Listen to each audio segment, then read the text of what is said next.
لا الہ الا اللہ پڑھ لا الہ الا اللہ۔ زکوٰۃ دین کا ایک اہم ستون ہے اور فرض عین ہے ہر اس شخص کے اوپر جو صاحب نصاب ہو،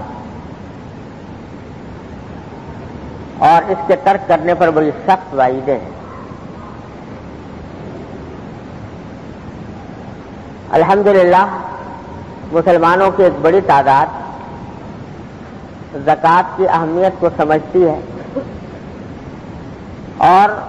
اپنے اپنے طریقے پر زکوٰۃ ادا کرنے کی کوشش بھی کرتی ہے، لیکن ناواقفیت اتنی زیادہ ہمارے معاشرے میں عام ہے، خاص طور سے دین کے مسائل کے بارے میں، کہ جو موٹی موٹی باتیں پہلے ہر عام مسلمان کو معلوم ہوا کرتی تھی، اب اچھے خاصے پڑھے لکھے تعلیم یافتہ لوگوں کو بھی ان کا پتہ نہیں ہوتا۔ حالانکہ نبی کریم سرور دو عالم صلی اللہ علیہ وسلم کا ارشاد یہ ہے کہ طلب العلم فریضۃ علی کل مسلم، اتنا علم حاصل کرنا جس سے کہ انسان اپنے فرائض و واجبات ادا کر سکے، یہ ہر مسلمان کے ذمہ فرض ہے۔ تو اگر کوئی شخص صاحب نصاب ہے تو اس کے ذمہ واجب ہے، فرض ہے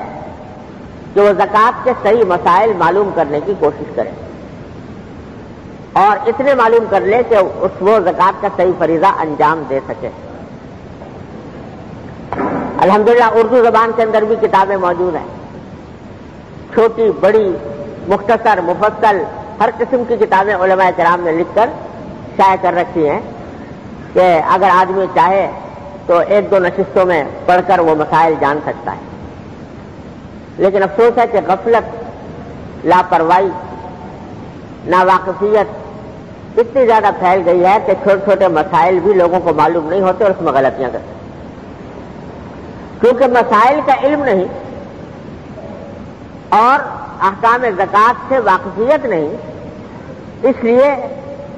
ہوتا یہ ہے کہ اگر کوئی شخص زکوٰۃ نکالنا بھی چاہتا ہے تو بجائے اس کے کہ وہ ٹھیک ٹھیک حساب کر کے نکالے، محض اندازے سے نکال دیا، اندازے سے زکوٰۃ نکال کے فارغ ہو گئے، سمجھے کہ زکوٰۃ ادا ہو گئی۔ حالانکہ ہر مسلمان کے ذمہ فرض ہے کہ وہ اپنے سارے قابل زکوٰۃ اثاثوں کا حساب پوری طرح کرے اور اس کا ٹھیک ٹھیک حساب کر کے زکوٰۃ نکالے، کیونکہ اگر کوئی زکوٰۃ کا حصہ واجب تھا اور ادا نہیں ہوا تو حدیث میں آتا ہے کہ زکوٰۃ کا جو حصہ کسی مال میں جا کر مل جاتا ہے اس مال کو برباد کر ڈالتا ہے۔ یعنی اگر زکوٰۃ کچھ کم ادا کی آپ نے اور زکوٰۃ جو واجب ادا کرنی چاہیے تھی اس کا کچھ حصہ آپ کے مال میں مل گیا جا کر اور آپ نے استعمال کر لیا، تو فرمایا کہ اس کو برباد کر ڈالتا ہے۔ آخرت کی بربادی تو یقیناً ہے ہی، دنیا کے اندر بھی بسا اوقات اس کے نتیجے میں بے برکتی، تباہی، بربادی، نقصانات، خدا جانے کیا کچھ پیدا ہوتا ہے۔ تو اس واسطے بہت اہتمام کے ساتھ ہر مسلمان کو چاہیے کہ زکوٰۃ کے احکام معلوم کرے۔